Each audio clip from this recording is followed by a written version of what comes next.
Fala galera do desenvolvimento, tudo bem com vocês? Nesse vídeo eu vou começar um trabalho diferente. Eu vou trazer para vocês o conteúdo que eu aplico em sala de aula com os meus alunos. Preparei um conteúdo bem gradativo, bem legalzinho, eu acredito que vocês vão gostar. Então a primeira aula para essa playlist é em relação a Dart. O foco é um semestre todo para desenvolvimento de aplicativos para dispositivos móveis usando Dart e Flutter. Muita coisa boa vai rolar. Curte o vídeo, se prepara e vamos assistir. Bora lá! E aí, você está chegando agora aqui no canal? Se inscreve nele, participa disso. Caso você já seja um visitante, lembra sempre de curtir, isso motiva bastante a gente e dá uma importância para o nosso trabalho. A ideia principal da disciplina é trabalhar o desenvolvimento de aplicativos para dispositivos móveis que nem o próprio nome da disciplina existe. Nós vamos adotar o Dart como uma linguagem para o desenvolvimento de aplicações para mobile. E o Dart, ele é a linguagem utilizada pelo framework Flutter. Tá? O Flutter é um framework para desenvolvimento de aplicações, ele é focado na interface com o usuário e ele utiliza o Dart como linguagem para trabalhar. Então essa é a justificativa da escolha da linguagem. Então nós vamos ter nessa aula uma introdução sobre a linguagem, criação de exemplos fazendo uso da linguagem, tá bom? Bom, então o que é a linguagem Dart, né? Ela, primeiro, uma linguagem de código aberto, criada pela Google lá em 2011. A ideia dela era ser fácil para aprender e para utilizar. Ela tinha o objetivo de ser utilizada inicialmente como um substituto do JavaScript. O foco dela era o web. Só que não deu certo, né? O JavaScript, todo mundo sabe, ele parece que é imortal, ele nunca vai acabar e ele é realmente uma linguagem muito poderosa. Então o Dart ele ficou numa geladeira por um tempo, tá? Aí depois ele ressurgiu como uma linguagem para ser utilizada para desenvolvimento de aplicativos web com o Flutter. E aí ele surgiu estourando mesmo, bombando. Ele é uma linguagem estaticamente tipada, ou seja, a gente tipifica as variáveis antes do uso dela. Nós temos recursos da linguagem que permite que você coloque lá um declarador chamado var e parece que você não está tipificando, mas você está tipificando porque quando ele vai gerar o código, ele, de acordo com a atribuição inicial que você dá, ele já sabe o tipo de dado que ele vai ter. É uma linguagem compilada e é uma linguagem de código aberto. Então, são informações legaisinhas de serem sabidas para utilizar a linguagem. Então, algumas características da linguagem Dart.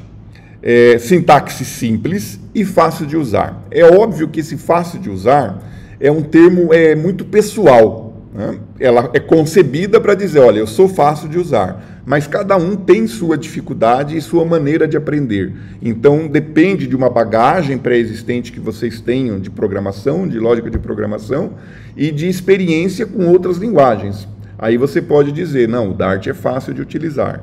Eu estou tentando utilizar ele em alguns casos como primeira linguagem para as pessoas, né, que querem aprender a programar.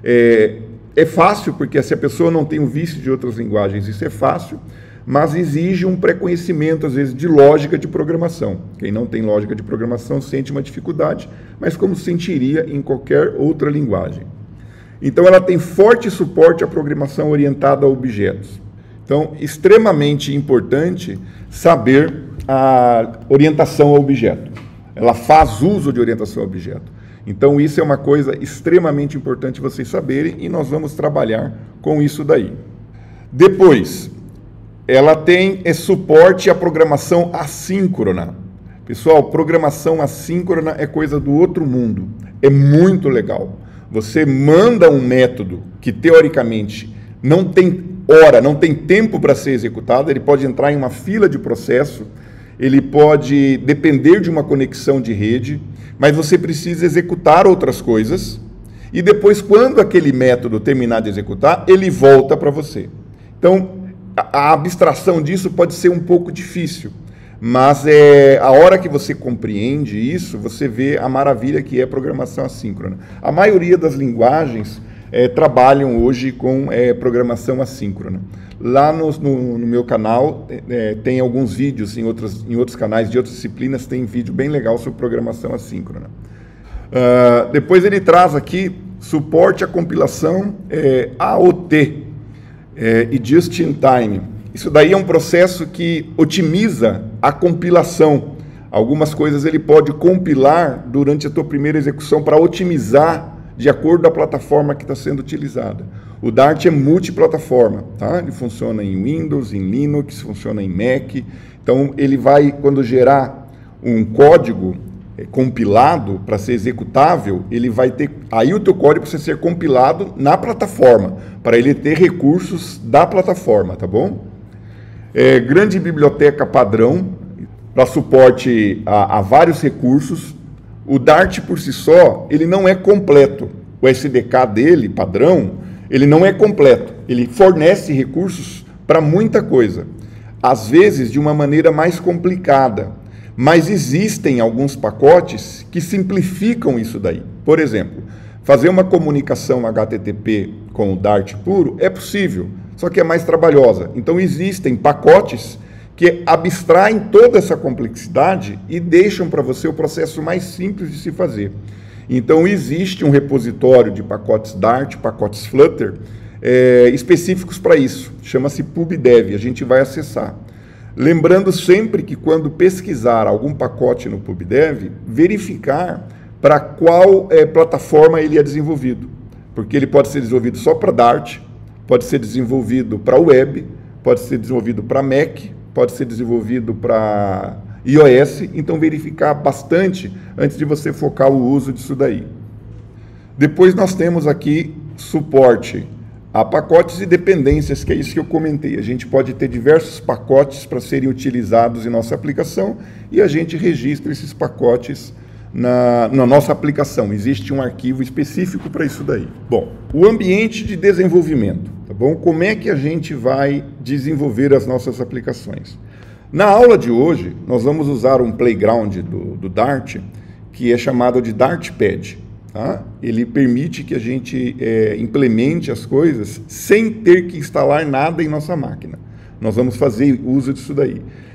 Porém, ele é legal para testes rápidos. Ele não é legal para você criar uma aplicação. Você pode criar lá um método rápido, uma interface rápida, mas não é para criar um aplicativo. Tá bom? Ele é para testes.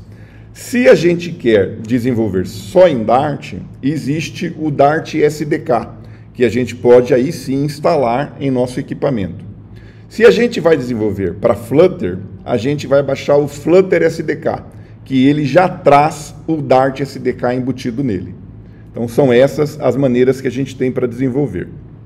E o Dartpad ele funciona naturalmente, sem a necessidade de termos baixado e instalado nada em nosso equipamento. Primeiro ponto, eu quero instalar o Dart na minha máquina. Então, coisa simples, eu venho aqui, Dart SDK. Então, ele tem aqui a ferramenta Get Dart SDK. Eu vou instalar só para desenvolver em Dart. Ah, mas o que eu vou fazer só em Dart? Eu posso fazer um servidor web. Eu posso fazer um servidor de serviços REST. Tá bom? Então, vou trabalhar com Dart. Aí, eu não vou instalar isso com vocês. Tá bom? Mas aqui no portal deles tem todo o tutorial. Segue passo a passo que não dá erro. Tá bom? Não dá erro. Ah, mas eu quero agora instalar o Flutter SDK. Vou desenvolver em Flutter, não em Dart. Flutter SDK. Aqui. Aqui. Mesma coisa. Tá bom? Tem aqui o Get Started. E você escolhe a plataforma que você vai instalar o Flutter. Ok? Isso é o básico. Bom, mas a gente não vai usar o SDK agora. Nós vamos aprender a linguagem Dart e nós vamos usar o Dartpad. Então, nós temos aqui a nossa primeira aplicação, tá bom? É um Olá Mundo. Né? Então, a gente vai implementar um Olá Mundo. Como é que a gente vai fazer isso daqui? Vou acessar o Dartpad. Dartpad. Ele já traz para mim um código simples. Eu vou apagar esse código que eu quero digitar aquele Hello World. Para vocês que já têm conhecimento de C, a sintaxe lembra a linguagem C. Então, eu vou ter aqui um void main, delimitadores, e digito print olá mundo. Eu gosto de usar aspas simples, mas como JavaScript, você pode usar aspas duplas também. Porque quando eu tenho algum texto na string que eu quero colocar entre aspas, aí eu tenho que intercalar. As aspas externas podem ser duplas ou simples, e as aspas internas tem que ser o alternado, tá bom? E aí eu quero testar isso daqui, então eu venho aqui e run. Aqui ele exibiu o console. Ele faz a compilação aqui, tá? Então se eu digito aqui, vamos ambientar, digita aqui alguma coisa, ele já dá um erro. Tá bom? Olha, tem alguma coisa errada aqui. Tá legal? Sempre olhar. Coloca aqui o print, ele vai compilar e pronto. E a gente aprende com ele. Ele já traz aqui, ó, uma documentação meio breve do que é essa função print, esse método print. Se eu quiser mais detalhes, eu venho aqui e trabalho. Tudo bem? Então, nossa primeira ferramenta de ambientação e programação vai ser o Dartpad. Então, conclusão inicial sobre o Dart. É uma linguagem moderna, por mais que ela tenha sido criada lá em 2011, ela vem crescendo de uma maneira muito grande. Então, ela é uma linguagem moderna, tem se atualizando bastante, tem sido utilizada cada vez mais. Está totalmente estável o desenvolvimento de aplicação para dispositivo móvel, para ambiente desktop, para ambiente web. Ambiente desktop, eu digo, Windows, Linux e Mac. A gente pode desenvolver. É mágico? Vai funcionar tudo igual? Não é mágico, gente, mas é simples. É fácil de você saber como desenvolver. É possível fazer. E a gente consegue identificar, vocês vão conseguir comprovar isso, que ela realmente é uma linguagem simples, fácil de se aprender. Mas tudo que a gente aprende, a gente precisa de uma disciplina. A gente precisa de praticar também, tá bom? Bom, então vamos dar uma olhadinha, uma introdução ao Flutter. Nós não vamos mexer em Flutter agora, mas só uma introdução para poder entender o que é Flutter. Ele é um kit de ferramentas para interface com o usuário, tá? É um SDK focado para a interface com o usuário, porque o Dart simples é o que nós vimos, é console, tá bom? É console. Ele utiliza a linguagem Dart para programação. E tudo que a gente faz pode ser executado em qualquer plataforma. A gente só tem que fazer verificações para saber o que deve ser feito de acordo com a plataforma que ele está sendo executado. Mas há a possibilidade de criarmos uma única aplicação para diversas plataformas. Ele possui muitos recursos para desenvolvimento de interface com o usuário. Bastante. Nós vamos verificar bastante coisa nele. Todos os recursos visuais que o Flutter possui, ele é chamado de widgets. Tá? Isso é um nome antigo. Já existia isso daí. Eles só estão utilizando e está ficando cada vez mais comum. Lá atrás era considerado como controle de usuário. A Microsoft usou isso daí na criação da linguagem Visual Basic, e depois o Delphi, que veio concorrer com o Visual Basic, chamou isso de controle visual. Então, o widgets é tudo aquilo que o usuário pode ver na tela da aplicação. Ele traz um recurso muito legal para a gente desenvolver, que é chamado de Hot Reload e Hot Restart, que quando a gente estiver programando, ele já vai renderizando as mudanças que a gente faz no dispositivo. A gente não precisa estar executando toda hora, até porque quando executa a aplicação a primeira vez, é muito trabalhoso e demora bastante. Então não é produtivo eu toda hora reiniciar a minha aplicação. Então esse mecanismo de Hot Reload e Hot Restart dele facilita muito o processo de teste e visualização daquilo que a gente está desenvolvendo. A tecnologia tem sofrido bastante evolução, bastante, está na versão 3 ponto alguma coisa já. A cada 6 meses tem coisas novas, tem coisas melhoradas, e é sempre tudo que a gente usa como ferramenta de estudo, de trabalho, que a gente se mantenha sempre atualizado. tá? Buscando alguns fóruns, buscando ver a documentação oficial regularmente para ver o que tem de novo. E tudo, tal qual o Dart, o que a gente faz em Flutter é multiplataforma. Então, fechando, a ideia do Dart e Flutter é que ele trabalhe juntos. Nós não temos, de maneira simples, trabalhar o Flutter sem Dart.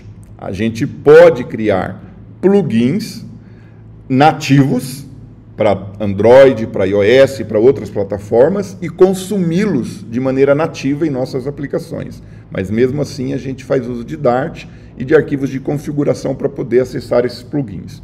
Lembrando, plugin é um componente nativo da plataforma.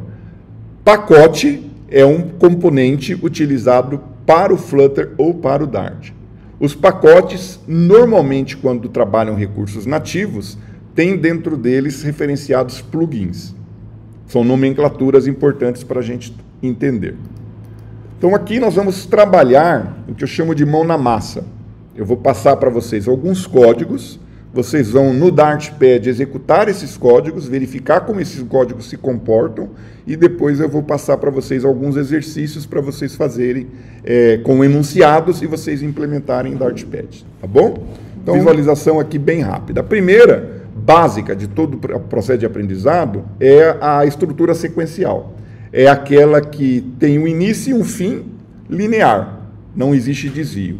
Então, a gente tem ali um código que atribui um valor para uma variável string, que atribui um valor inteiro para uma outra variável e que atribui um valor de ponto flutuante, que é o fracionário, né, que tem um ponto decimal, para uma variável do tipo double.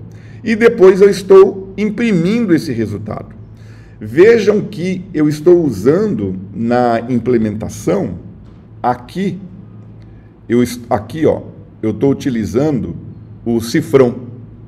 O cifrão, quando utilizado dentro de uma string, ele fala que eu estou interpolando uma string. Interpolando com um valor constante, por exemplo, o nome é um valor constante, mas esse nome minúsculo é uma variável. Então, ele vai pegar o resultado que tem nessa variável e interpolar com o nome. Então, ele vai escrever nome João. Ok? Isso é interpolação. A interpolação, quando é de um dado simples, ela é usada dessa maneira que está aqui. Mas se eu utilizar ela de maneira composta, digamos, eu tenho um objeto e esse objeto tem uma propriedade. Eu chamaria objeto.propriedade. Eu precisaria colocar isso daí, após o cifrão, entre chaves, porque é uma interpolação composta. Antigamente, quando a gente trabalhava com interpolação de string, a gente concatenava. Então, a gente pegava aqui esse literal nome e colocava mais a variável. Isso não se usa mais, não é recomendado. Isso é um processo mais rápido para o compilador e para a execução, tá? A interpolação. Então, estrutura sequencial bem simples. A estrutura condicional. Eu não vou entrar em detalhe, né, do que é a estrutura condicional, porque já existe um prévio conhecimento de programação. Mas a primeira delas é o if-else. E tem o if-else-if também. Eu tenho uma variável inteira e faço uma verificação em cima do seu valor. Se ela for verdadeira, o que está dentro do bloco do if é executado, caso contrário, ele executa o else.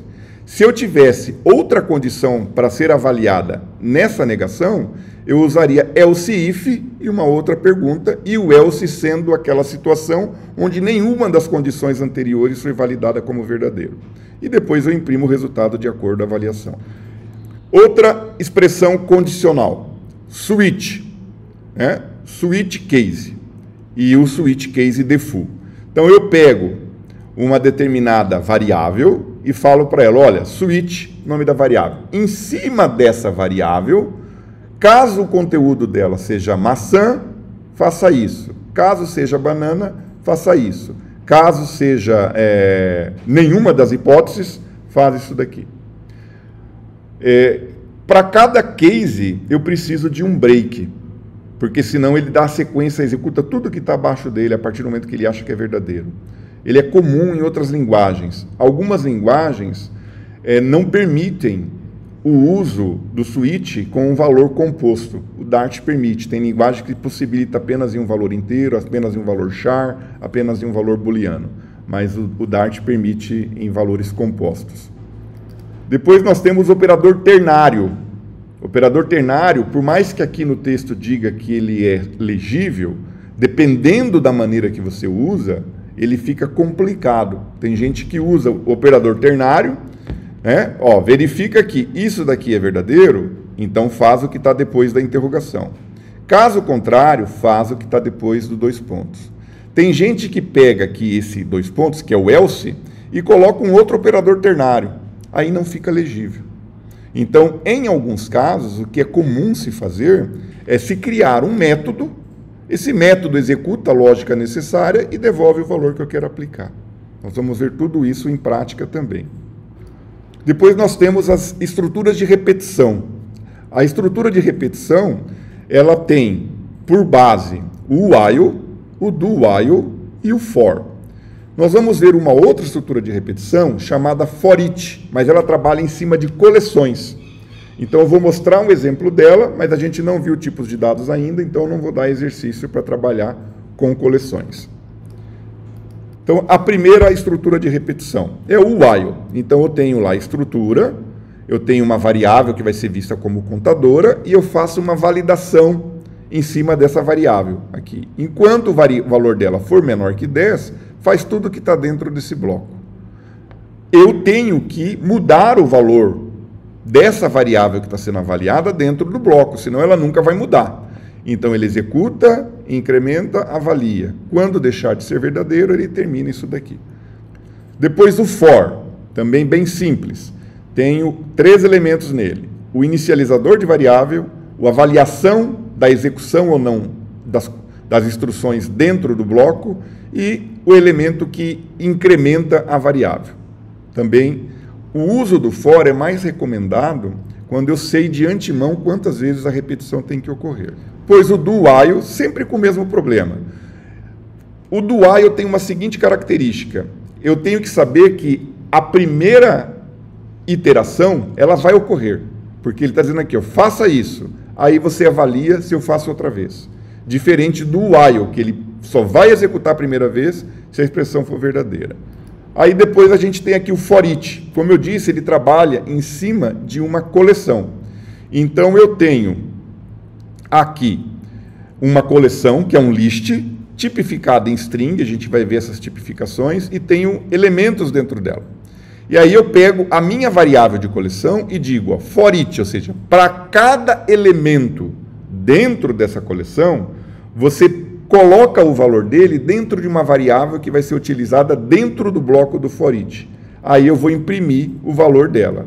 Então, eu vou ter uma vez o fruta valendo maçã, uma vez valendo banana, uma vez valendo pera e uma vez valendo laranja. Então, essa variável fruta, ela vai ter o valor uma vez para cada elemento do for each. Ele é muito, muito utilizável quando se trabalha com coleções. Então, agora a gente vai praticar um pouco, tá? Vamos fazer alguns exercícios no Dart.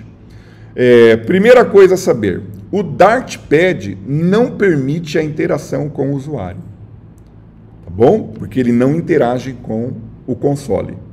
Aí eu preciso ter o Dart SDK na minha máquina para que eu possa interagir via console com o meu usuário. O Dartpad não possibilita isso daí. Nós vamos ver depois como resolver isso. Então, como eu vou trabalhar situações que eu vou fazer avaliação em cima de valores que, teoricamente, o usuário deveria informar, nós vamos trabalhar com geração de números aleatórios, que daí o Dartpad gera. Então, o usuário vai digitar a idade dele. Não, então gera um número da idade e trabalha em cima desse número, tá bom? Então nós vamos trabalhar com números aleatórios. Aqui nós temos um exemplo simples para uso aleatório. Primeiro ponto, eu vou precisar da biblioteca matemática. Então eu dou um import Dart Math. Esse import faz com que eu tenha acesso a random, que é uma classe. Aí eu tenho uma variável desse tipo de dado. E para eu gerar um número aleatório, eu estou dizendo o seguinte, olha, random, que é a variável desse tipo, pega o próximo inteiro, tendo o valor máximo dele 11. Só que 11 ele não é inclusivo. Então ele vai gerar um valor entre 0 e 10. Tá bom? É isso que ele vai fazer. Isso está explicado aqui direitinho para vocês. Então com isso eu tenho um número que ele vai imprimir aqui para mim. Bom, então sabendo como utiliza o random, está tranquilo para mim. Só que se eu usar o random sempre, da mesma maneira, ele pode repetir sempre os mesmos valores aleatórios, porque ele trabalha em cima de uma semente. Essa semente é vista como o início da geração dos valores. Então, se eu coloco aqui essa semente no construtor do meu handle, eu estou dizendo, ó, 1, 2, 3, essa é minha semente. Então, a partir dessa semente, você gera números aleatórios para mim. Só que, se eu usar a mesma semente sempre, os números aleatórios vão sempre se repetir. Então, eu normalmente uso uma coisa diferente. Eu posso usar os milissegundos da hora, eu posso usar os minutos, posso usar qualquer coisa que seja aleatória como semente, para que sempre gere números diferentes. Senão é como dizer que o meu gerador é viciado. Ele vai sempre gerar os mesmos números. Então, agora sim, nós vamos trabalhar. Então, eu vou disponibilizar esses slides e nós temos alguns exercícios, alguns enunciados que vocês vão aplicar no Dartpad. Estrutura sequencial. 3 problemas, tá bom? Ali de fácil leitura e fácil implementação no Dartpad. Depois, estrutura condicional. Mais 3 enunciados que vocês vão trabalhar e gerar no Dartpad. Depois, estrutura de repetição, mais 3 enunciados para trabalhar com estrutura de repetição. Aí, na próxima aula, com esse conhecimento prévio de Dart, nós vamos trabalhar o Flutter. Aí nós vamos trabalhar com a geração de aplicativos mobile. Tá bom? Eu quero ir com vocês de maneira bem gradativa para que o aprendizado seja progressivo. Bom, eu espero que você tenha gostado dessa primeira aula e que você fique ansioso, ansiosa para chegar a próxima semana e eu disponibilizar o próximo conteúdo. Muito obrigado por ter assistido ao vídeo e por ter estado aqui. E lembre-se, se inscreva no canal, compartilha, um abraço.